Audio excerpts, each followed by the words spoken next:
नमस्कार. आरोग्यशाहीमध्ये मी वैद्य भाग्यश्री आणि मी वैद्य नमिता आपलं स्वागत करतो. आरोग्यशाहीचा तसाच तो आहाराचाही. लहानपणी राजा राणीची एक गोष्ट वाचलेली आठवते. एकदा राणीने राजाला विचारलं, मी तुम्हाला किती आवडते ते सांगा. राजा विचारात पडला. प्राणप्रिय पत्नीची तुलना करू तर कशाशी करू. बऱ्याच वेळेनंतर त्यांनी उत्तर दिलं, मला तू मिठा इतकी आवडतेस.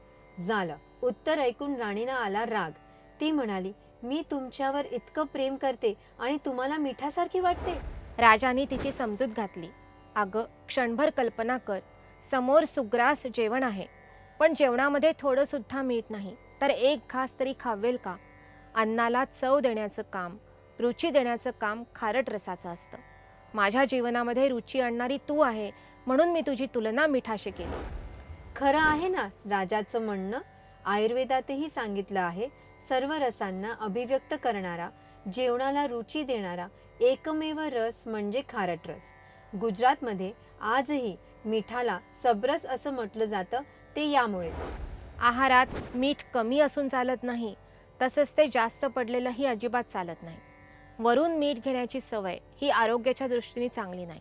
त्यामुळे शक्यतो मीठ अन्न शिजवतानाच घालावं. समुद्रातून निघालेल्या मिठापेक्षा सैंधव मीठ आरोग्याच्या दृष्टीने चांगलं असतं. त्यामुळे रोजच्या स्वयंपाकात सैंधव वापरणं चांगलं आणि ताकात किंवा सॅलड वगैरेवर वरून घेण्यासाठी थोड्या प्रमाणात संचळ मीठ किंवा काळं मीठ वापरणं चांगलं. आहारशास्त्रातील अशाच महत्त्वाच्या संकल्पना जाणून घ्यायच्या असतील तर पाहत राहा आरोग्यशाही लोकशाही मराठीवर.